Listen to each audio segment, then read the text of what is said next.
Hello guys and welcome to my new video, and today we're going to look at how to improve your HPS primarily in raiding situations. This video is going to be aimed at all of the healing specs, but I will be using some specific examples in terms of Restoration Jewel, in terms of Preservation of Oka. But generally speaking, how do you look better, or what do you need to do to have better HPS? And this is looking at some of the most common mistakes. Keep in mind, this video is very basic. It's aimed at players who are new to the game. It's aimed at players who do poke situations, normals, heroic raids. If you're someone who's progressing mythic raid and you have a preset order of healing cooldowns, this might not be as relevant to you, but there's plenty of people who just poke and they just want to have, how they say, appear better on meters. Now keep in mind, disclaimer before I start the video, being the best on HPS does not mean you're the best healer. A lot of times there's a lot of hidden mechanics that, how do I say, a lot of the times you might be saving someone but losing HPS because you used a single target heal instead of AoE ability. So there's a lot of things about healing that are not just metric based, but let's look at some of the common mistakes that I see almost on a daily basis. So the first thing I want to talk about is mana. Mana is one of those things where a lot of the times I look at logs and hey, this person wants to improve their HPS, but they're finishing a fight with 60-70% mana remaining. There is no prize that you get at the end of the boss fight for completing a boss fight with nearly full mana. You want to make sure that you complete, or how do I say, you want to use all of your resources available for a fight, and that means trying to get 0 mana by the end of the boss. A good rule of thumb to follow is that your mana percentage should be somewhat similar to the boss HP. Again, it's a lot different on bosses which has multiple phases, but if you have 50% mana, the boss should be something around 50%. So make sure to always use your resources, and there are a bunch of healers who have ways of burning their mana in order to provide, how to say, expensive heals that can provide a lot of healing. For example, if your Preservation of Oka, Temporal Anomaly is insanely expensive, but it also provides a lot of absorbs and provides echoes if you have Resonating Sphere and all those things, so it's pretty great to use. If you're Restoration Druid and you have a bunch of mana left over, you can just keep rejuvenating and wild growth, because a lot of your healing is coming from consistent hot healing. And on top of that, if you're a Restoration Shaman, you can just spam a bit more Chain Heal, depending on which build you're running, in order to burn a bit more mana because you have too much. So every healer has a way to burn mana in order to provide more healing.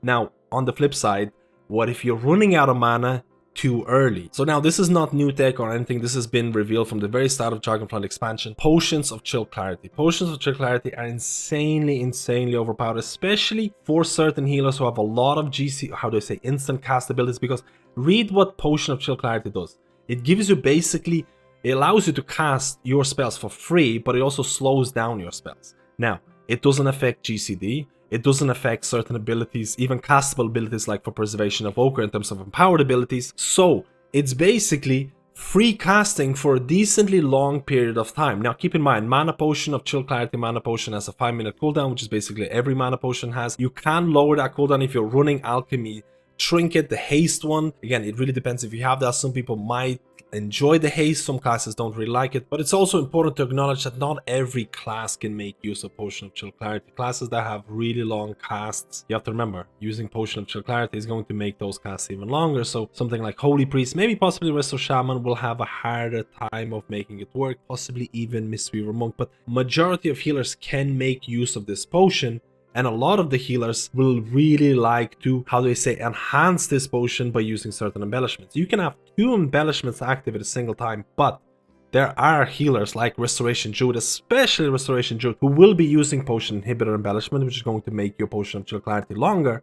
And they might be even using a second Potion Inhibitor in terms of 2 embellishment slots. So that's how powerful this potion is for certain classes. Again, disclaimer, certain other classes might not look at Potion Inhibitor as a viable embellishment. They might be looking at something more generic, maybe Healing Dart or something more specific to their armor type. Check out class guides depending on which healer you're playing. But if you're playing something like Restoration Druid, you have to get in on this combo, because this will allow you or increase your HPS by a large margin. Now on top of that, a lot of healers who tend to have mana issues, a lot of people would try to get Conjure Chill Globe. I actually consider this trinket to be pretty mandatory for any healing class that tends to have mana issues. So just to summarize the point, what you see on the screen right now is my Restoration Druid. This is a poke, this is a heroic Teros encounter. There's nothing really special about this, so you just join the raid. And I'm looking at the boss and I'm like, this is probably gonna last 4 or 5 minutes. Can I be free casting Rejuvenations, Wild Growths, and all of my hots throughout the whole fight if I use something like Potion of Chill Clarity, if I use things like Innervate very early? And this is how you should approach every single fight. Can I be casting my spells as much as possible without running out of mana and you make an estimate on how long the boss fight is going to last, because right now in puck situations is around 4 or 5 minutes. Now the second thing is cooldowns, and this is something that I see constantly when I look at logs. A lot of healers, again, this is really dependent. If you're a mythic raider who already has a preset of cooldowns that you have to use or adhere to, you have to follow them. But if you're someone who's doing puck situations or doing some farm content and you're just looking to top the HPS meters, the number one rule, use the cooldowns as much as possible, especially on fights like Kurog with this consistent AoE damage happening all the time. You cannot go wrong by look at the boss fight, determine how long the boss fight is going to last. Can I squeeze in 2 tranquilities? Can I squeeze in 3? Can I squeeze in 2 rewinds? Can I use multiple healing tide totems? That is going to give you the most HPS, because a lot of the logs, like I mentioned, that I looked through, they might not even use healing tide totem, or they might not even use their cooldowns as much as they should be. For example, as Restoration Druid, you might be trying to get your Tree of Life procs by using Swiftmend. So you want to kind of use Swiftmend as much as possible and then align that Tree of Life proc with something like Convoke the Spirits. And in fights like Teros or Kurog with this consistent AoE damage happening, you can pretty much do that throughout the whole fight without paying too much attention. Now keep in mind, there are certain situations in Teros where there's nothing happening.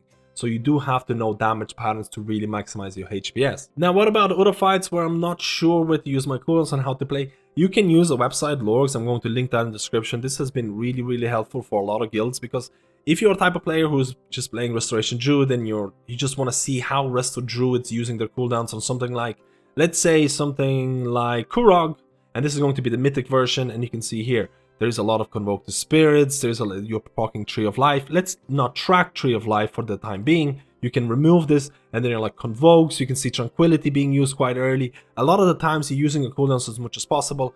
And again, if you're not playing Restoration Druid, you can go back and check out other healing logs in terms of how other players are playing. Another really nifty feature from this is that you can check out team logs based on composition. So let's say you're stuck on Broodkeeper Mythic right now, and you're running with 1 Restoration Druid, 1 Preservation Evoker, and 1 Mistweaver.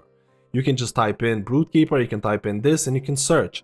And now you'll see a bunch of logs of teams that are running Restoration Druid, that are running Preservation Evoker, and that are running Mistweaver Monk.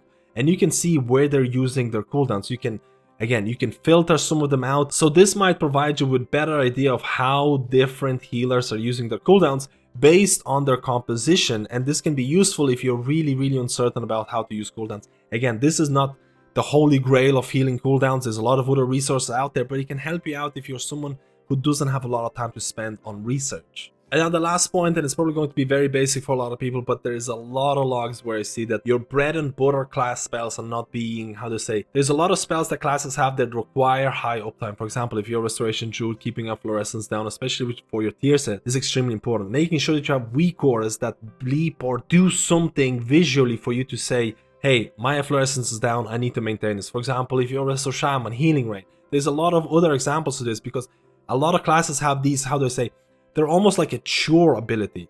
You just have to maintain it. You have to have a really high uptime of it, because it provides so much healing, or it's just free healing that you can get. Make sure that you get good weak auras. And again, you can go to wago.io. This is a website that I'm sure a lot of people know. You can go to Dragonflight under weak auras.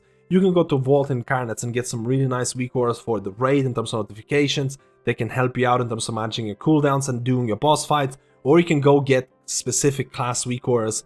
They're going to help you track, for example, your efflorescence usage and things like that. Again, there's cursor macros or cursor weak auras as well that can help you with this, because a lot of the times people will forget about this because they're trying to dodge mechanics, they're trying to do the rotation, but they forget about the basics of the rotation that can always provide you with an increased HPS. And guys, I know this video is extremely basic, but I know there's a lot of people who are coming to this game in terms of raids, because I check a lot of logs. I do, again, log reviews and things like that, and I see some of the things that I mentioned in this video are the most common mistakes. They might feel obvious to some people, they might not be obvious to someone who's starting to play the game for the first time, and these are some of the things that, again, some of the things that I wish I knew when I first played, in terms of optimizing your add-ons, optimizing your weak auras, optimizing your cooldowns, optimizing just using your resources, using your mana, using your potions, using your embellishments, everything that's available there for you to get better HPS. And keep that in mind. This is aimed at people who want to look good on logs, because let's be honest, if you're poking a lot of content, no one really cares. They only look at the logs and they look at someone who's top HPS. But if you're joining a mythic raiding guild or a proper guild where you want to play with your teammates, you will have to follow an order of cooldowns, and you should play to each class and player's strengths. Any tips or tricks that you feel are really important for anyone who's beginning their journey in World of Warcraft, leave a comment below. I'll try and hide it or pin it and things like that, and I'll see you in my next video.